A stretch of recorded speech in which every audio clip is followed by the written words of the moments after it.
Halo Selebtubers, balik lagi di Selebtub TV. Gimana nih kabarnya? Semoga kita semua dilindungi Tuhan Yang Maha Esa ya. Dan gak lupa juga, gue selalu ingetin ke kalian untuk subscribe.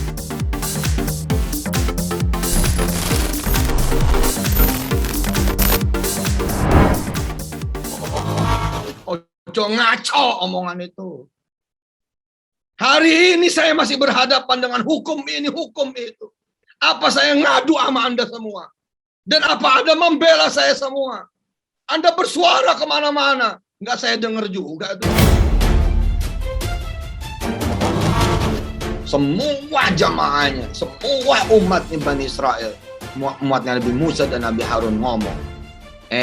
Nabi, ngomong kalah-kalah aja loh. Itu kan sama nih kayak sekarang saya. Mansur, ngomong saham, jangan saham, Petren lurusin. Emang kita lagi ngurusin apa?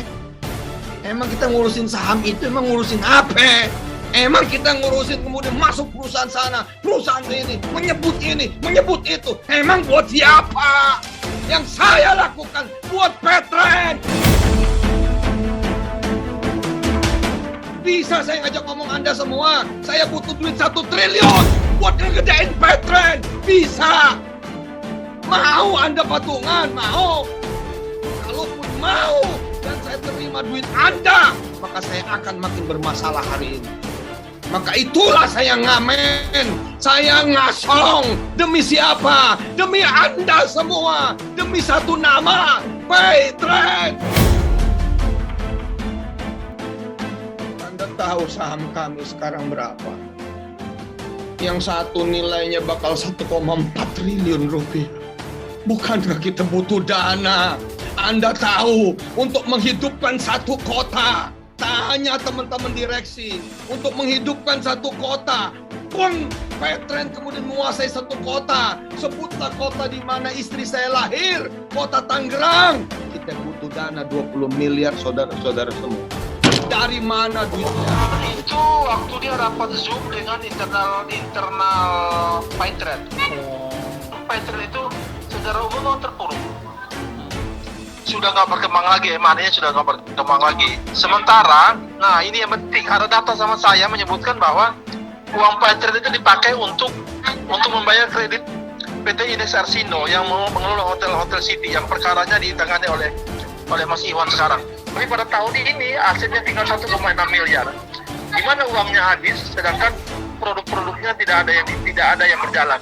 Kemungkinan besar memang ditarik oleh Yusuf Mansur uangnya. Itu kan karakter masing-masing seseorang ya. Ada yang amarah dalam menanggapi hal yang diterima atau tidak. Ya, kalau ini ya saya nggak bisa, itu karena karakter ya. Ya itu, karena karakter mungkin dia punya amarah yang seperti itu, akan mendapatkan kerja layak tasib, akan mendapatkan rezeki yang nggak disangka-sangka gitu. Yang seorang ustadz banyaklah istighfar gitu. Iya, dan selesaikan juga klien-klien kami yang istilahnya ini masih menggantung ya, istilahnya masih proses, belum ada keputusan. Yang bilang katanya gue tuh kuliah di 3 kampus. Ya itu bohong, karena sebenarnya bukan 3 tapi 4 say. Jadi gue kayak, aduh kalau mereka sampai tahu gue kuliah di 4 tempat, sorry, wah kayaknya mereka bisa. Jadi gimana yang benar gitu.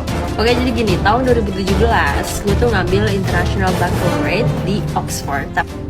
Tapi bahwa Wirda bener kuliah ya sekarang ini saatnya. Dia ada di Buckingham University. Ketika di Oxford City, dia ikut akselerasi gitu-gitu, ikut courses, ikut kemudian short course, summer class dan lain sebagainya. Wirda tuh udah di tangan. Kalaupun dia mau masuk Oxford University, udah seblak gitu doang.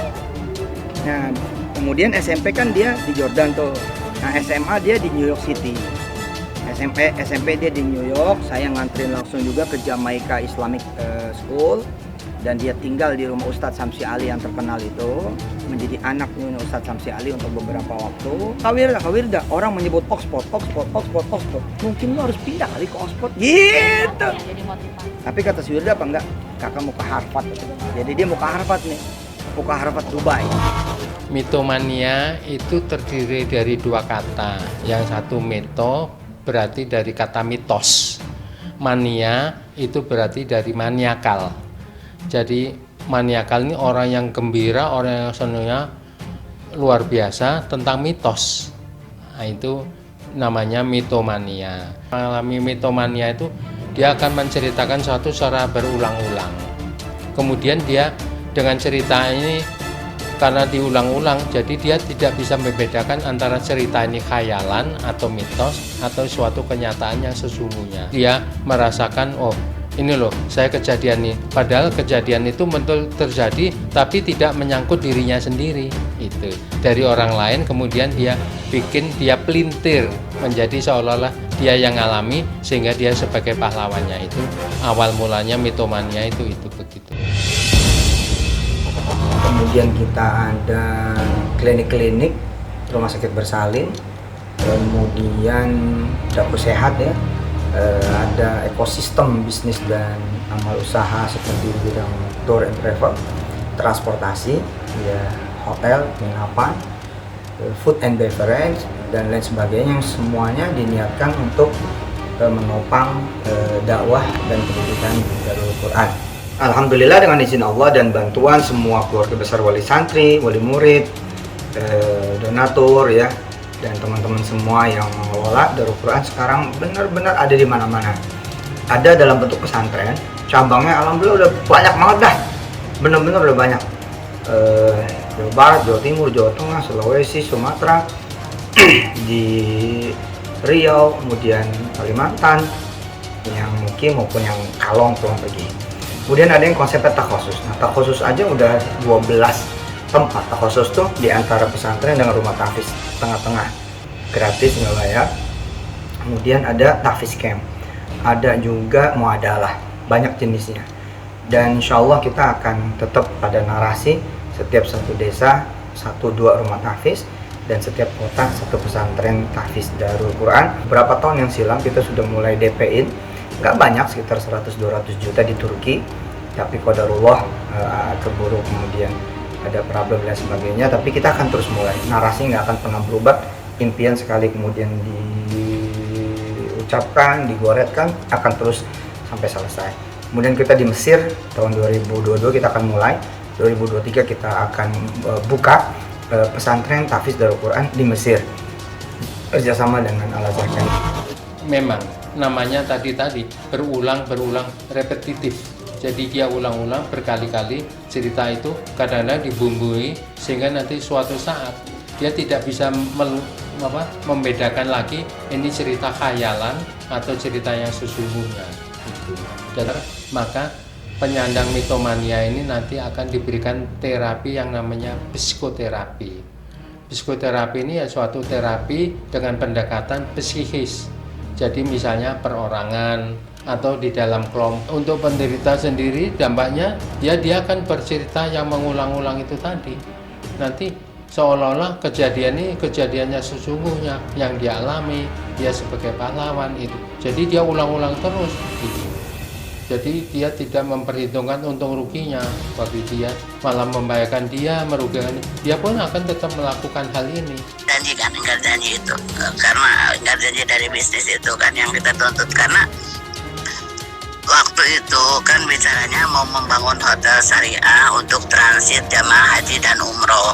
Siapa sih yang nggak tertarik? Saya sebagai seorang muslim ya, seorang Islam, suatu saat kalau saya umroh kan bisa transit di hotel itu, serasa hotel saya gitulah kan, karena saya turut saham di situ. Kemudian